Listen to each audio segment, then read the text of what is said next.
کس طرح سے آپ سے ٹیکس لیے جائیں گے, کس طرح سے ان ٹیکسوں کے مد میں آپ کے اوپر بوجھ ڈالا جائے گا اور آپ کو ریلیف دینے کے نام کے اوپر بھی آپ ہی کے اوپر بوجھ ڈالا جائے گا. یہ گورنمنٹ آف پاکستان جو ہے اس نے ہمارے ساتھ کیا ہے.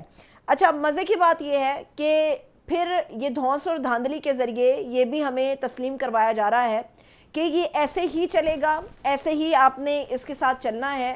اب جو کچھ عدالتوں کا حال ہو گیا ہے, جو کچھ ہمارے باقی اداروں کا حال ہو گیا ہے, کسی کے اوپر آپ بات کر لیں آپ کو 100 چیزیں, وہ پہلے کہا جاتا تھا پاکستان میں ایک اینٹ اٹھاؤ آپ کو کرپشن کی ایک داستان ملتی ہے. اب تو آپ منہ کھولو, بات کرو کسی ادارے کے حوالے سے تو آپ کو سکینڈلز کی ایک لمبی فائلیں, ایک لمبی بھرمار, آپ کو طوفان اس کا جو ہے وہ نظر آتا ہے.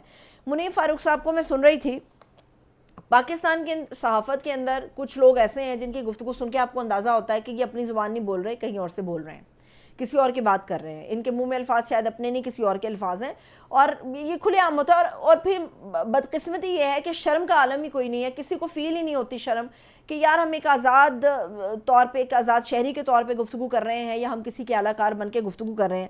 منیب فاروق صاحب نے جو گفتگو کی اس کے اندر انہوں نے کہا کہ جی آج کل کے جو حالات ہیں اس میں انہوں نے کہا کہ جی اتنی زیادہ شہباز شریف صاحب کی اور ہمارے آرمی چیف کی انڈرسٹینڈنگ ہے کہ ہر کام چھوٹا چھوٹا معاملہ جو ہے وہ باہم مشاورت کے ساتھ جو ہے وہ آگے کیا جاتا ہے. بڑی اچھی بات ہے, ایک کوارڈینیشن بہتر ہونی چاہیے, ٹرسٹ بلڈنگ ہونی چاہیے. لیکن پاکستان ایک جمہوری ملک ہے, یہاں پہ ہمیشہ سول سپریمیسی کی بات ہوتی رہی, اور پاکستان میں جتنے بھی حالات کشیدہ ہوئے ان کی کشیدگی کی سب سے بڑی وجہ یہ تھی کہ سول سپریمیسی کی وار تھی. ایک پاکستان کا سب سے بڑا لیڈر اڈیالہ جیل کے سلاخوں کے پیچھے بیٹھا ہوا ہے اور 2 سال سے زیادہ عرصہ ہو گیا اس کو بیٹھا ہوا ہے, پریشانی اس کو اتنی ہے, تنگی اتنی ہے, ان کی اہلیہ جیل میں ہے, ان کی پارٹی کو توڑ کے ریزہ ریزہ کر دیا گیا. وہ آدمی جیل میں اس لیے بیٹھا ہے کہ وہ سول سپریمیسی کی بات کرتا ہے, اس لیے وہ جیل کے اندر بیٹھا ہے. یہاں پر ٹھیک ہے کوارڈینیشن ہونی چاہیے, ٹرسٹ بلڈنگ ہونی چاہیے, لیکن علل اعلان یہاں پہ ایک ہائبرڈ نظام کو گلے کا ہار بنا کے تو آپ سینہ چوڑا کر کے کہہ دو کہ جی ہم ہائبرڈ نظام کے اندر جی رہے ہیں اور ہمیں یہی سوٹ کرتا ہے.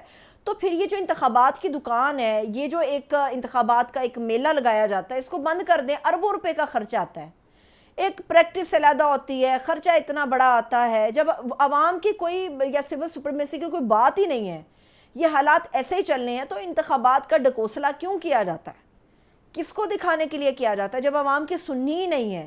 اب منیب فاروق صاحب نے کہا کہ جی آج کل کے جو حالات ہیں اس میں سول سپریمیسی جو ہے نا وہ ارریلیونٹ ہے. ہمارے لیے بدقسمتی ہے یہ کہ ہم یہ مانتے ہیں کہ جی سول سپریمیسی ارریلیونٹ ہے. تو یہ اتنی پریکٹس کیوں کی جاتی ہے, یہ جو اداروں کے اندر جنگیں ہو رہی ہیں, قانونی جنگیں, یہ کیوں ہو رہی ہیں, یہ جو انتخابات کا ڈکوسلا ہے یہ کیوں سجایا جاتا ہے, یہ جو عوام کو مجبور کر کے لائنوں میں کھڑا کر کے کہتے ہیں بھائی جان تسی اپنا ووٹ کاسٹ کرو, کیوں کہا جاتا ہے؟ اگر سول سپریمیسی ریلیونٹ ہے چیزوں نے, وہ کہتے ہیں کہ ایسے ہی چلنا ہے.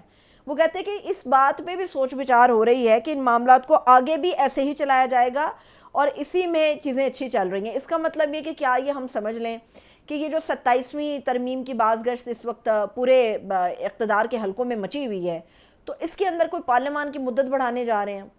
اگر چیزوں کو ایسے آگے بڑھانا ہے تو اس کا تو بالکل کلیئر کٹ مطلب یہ ہے کہ پارلیمان کی جو مدت ہے وہ بڑھنے جا رہی ہے.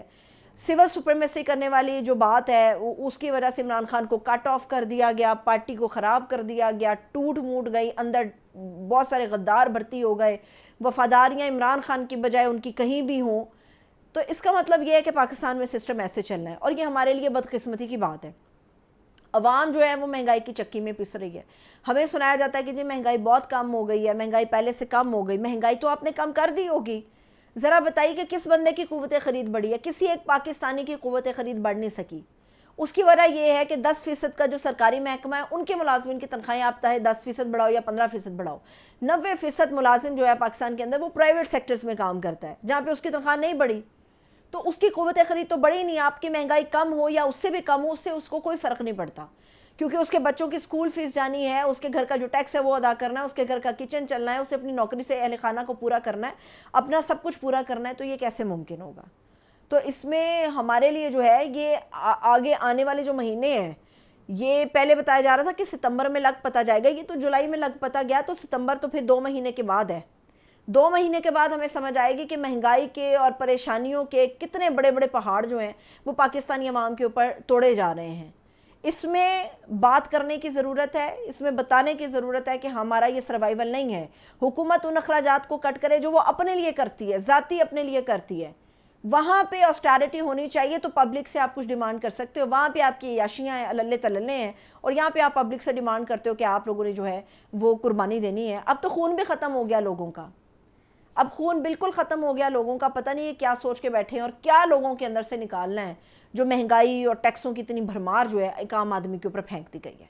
اجازت دیجیے, خیال رکھیے, خدا حافظ.